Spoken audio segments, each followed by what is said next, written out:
Pancreas is a gland which secretes insulin. It is a hormone. That hormone regulates blood glucose level in our body. If the pancreas is affected, or the production or the action of insulin is affected, means it will lead to diabetes mellitus. There are three types in this condition. The first one, type 1 is insulin resistant diabetic mellitus. In this condition, the pancreas will not secrete enough insulin. So it will lead to high blood glucose level in our body. In type 2, non-insulin dependent diabetes mellitus. In this condition, the pancreas will secrete enough amount of insulin, but our body cells can't able to utilize the insulin. So the blood glucose level is elevated. The third one is gestational diabetes mellitus. It will only occur during the pregnancy. In this case study, the patient came with the complaints of increased thirst, frequent urination. There are three major symptoms in the diabetes mellitus. The first one is polyuria. That means increased urination. The next one is polyphagia. That means increased appetite. The third one is polypepsia. That means excessive thirst. These are the three major common symptoms in the diabetes mellitus. In this patient is having two major symptoms. One is frequent urination, polyuria. Another one is increased thirst. It is called as polypepsia. The patient past medical history. Patient is a known case of hypertension and also have a family history of diabetes mellitus.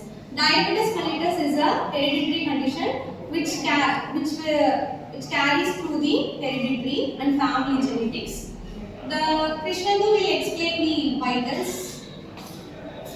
So in vitals, first one, the BP is about 140 to 85 mmHg. So the normal level is 120 by 80 mmHg. As the patient is a non-case of hypertension, it is abnormal.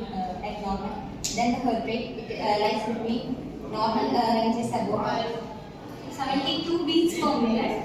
And in this patient, it is 82 beats per minute. And hence it is lies in the normal range.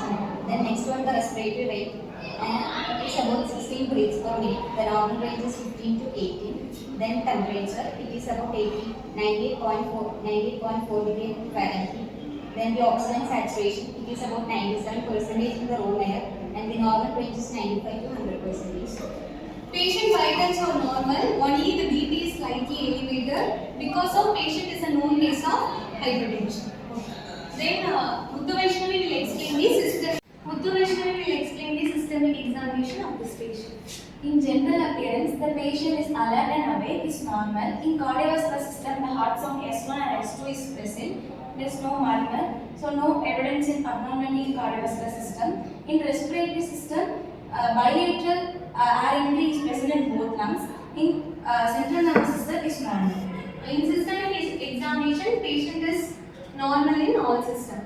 Then we are moving into the laboratory test. Sheetal will explain the laboratory test. So initially the patient is advised to take a fasting blood sugar level, which indicates the concentration of sugar in patient blood after fasting for 8 hours.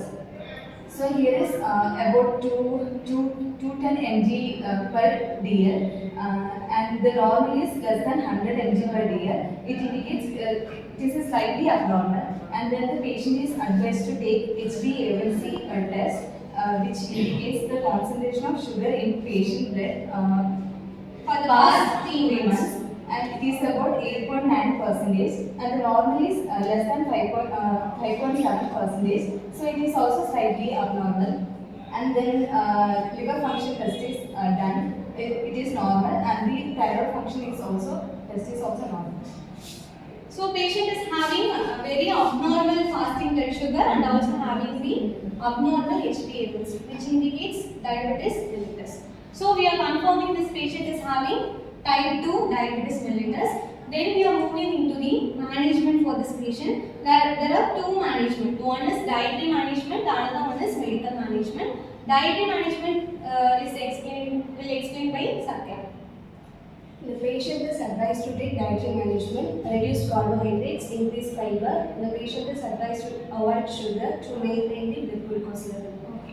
Patient is advised to take low carb diet and high fiber diet, and also advised to avoid the sugar because the sugar will elevate the blood glucose level. Patient is having already very abnormal blood glucose level in his body. So next we patient is advised to do exercise regularly. Next we are moving into medical management. To reduce the blood glucose level, we are prescribing this patient tablet called the metformin 500 mg twice a day.